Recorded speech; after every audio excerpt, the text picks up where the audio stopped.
بعض عبادات میں اعمال میں اگر اللہ کی یاد نہ ہو، خشوع خضوع اور اللہ کی طرف دھیان نہ ہو، نماز وغیرہ وغیرہ اعمال، تو ان کی کیفیت بھی بگڑ جاتی ہے۔ اسی لیے ابن قیم کہتے ہیں کہ ایسے اعمال کہتے ہیں وَهُوَ روح الاعمال، ذکر کیا ہے؟ اعمال کی روح ہے۔ وَهُوَ روح الاعمال الصالحہ، نیک عمل کی روح اللہ کی یاد ہے۔ آپ نماز پڑھ رہے ہیں، صرف جسم کی نماز نہیں ہونا چاہیے، دل کی بھی نماز ہونا چاہیے، آدمی کا دل اللہ کی طرف متوجہ ہونا چاہیے۔ کہتے ہیں نیک اعمال کی روح ہے ذکر۔ فَإِذَا خَلَى الْعَمَلُ عَنِ الذِّكْرِ كَانَ كَالْجَسَدِ الَّذِي لَا رُوحَ فِيهِ، جب آدمی کا نیک عمل اس سے ذکر سے الگ ہو جاتا ہے، یا ذکر آدمی کے نیک عمل میں نہیں ہوتا ہے، اللہ کی یاد کے بغیر آدمی نیک عمل کرتا ہے، تو وہ نیک عمل ایسا ہوتا ہے جیسے بے جان جسم ہو، بے جان جسم کی طرح۔ اس لیے کئی نمازیں انسان پڑھتا ہے سالوں سال، لیکن وہ نماز گناہ سے اس کو نہیں روکتی ہے۔ ایسی کسی آیت قرآن میں ان الصلاۃ تنہی عن الفحشاء والمنکر، فلاں آدمی نمازی لیکن اس کی نماز پڑھ کے بھی کیسے برے برے کام کرتا ہے۔ وہ کیوں ایسا ہے؟ اس کی نماز ویسی نہیں جیسی ہونی چاہیے۔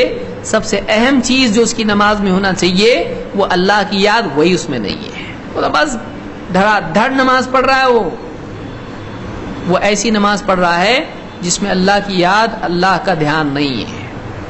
2 رکعت آدمی پڑھے ایسے، لیکن اس 2 رکعت میں اللہ کی طرف، اللہ کی عظمت کے احساس اور اپنی بندگی کے احساس کے ساتھ وہ 2 رکعت ہو، وہ زمین و آسمان سے زیادہ قیمتی ہے۔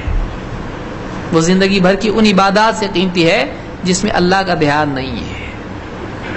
آدمی عمل کر رہے ہیں نا، کتنے لوگ ہیں اس کو معلوم ہے، مسجد میں آیا، اب امام صاحب سلام سے پہلے تو جا نہیں سکتے، ابھی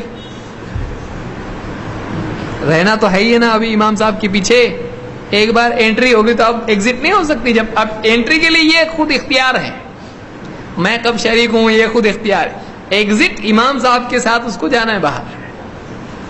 جب اس کو معلوم ہے 10 منٹ امام صاحب کے ساتھ اس نے اب رہنا ہی ہے ناؤ میں، اب کود نہیں سکتے ہیں، تو اس وقت کو کیوں آدمی یہاں وہاں لگا ہے؟ اب یہاں تو لگنا ہی ہے وقت، 10 منٹ امام صاحب کے ساتھ دینا ہی دینا ہے، تو کیوں نہ یہ 10 منٹ اچھے سے اللہ کو دے، برے کیوں دے؟ کیوں نہ اس میں آپ بولے اب تجارت میں جا سکتا ہے، اب کچھ اور کر سکتا ہے، کچھ نہیں کر سکتا ہے، اب ادھر ریسٹرکٹڈ ہے، یہ ابھی لاک ہو گیا ہے، یہ جیسے اونٹ باندھ دیا جائے، اب یہ باندھ دیا گیا ہے۔ اب یہ آدمی اب کیوں نہ، چونکہ وہ واقعی ادھر ہے، وہ بھاگ نہیں سکتا ہے، دل کو بھی کیوں نہ پابند کر لیا آدمی۔ ایک دل ہی تو رہ گیا نا، اور مین یہی ہے، اصل تو وہی ہے، اصل باندھنے کی چیز وہی ہے، اصل نماز کی قیمت بڑھانے والی چیز تو دل ہی ہے۔ تو آدمی ہاتھ پاؤں تو پابند کر لیتا ہے، دل کو کھلا چھوڑ دیتا ہے، اصل وہ پابند کرنے کی چیز ہے۔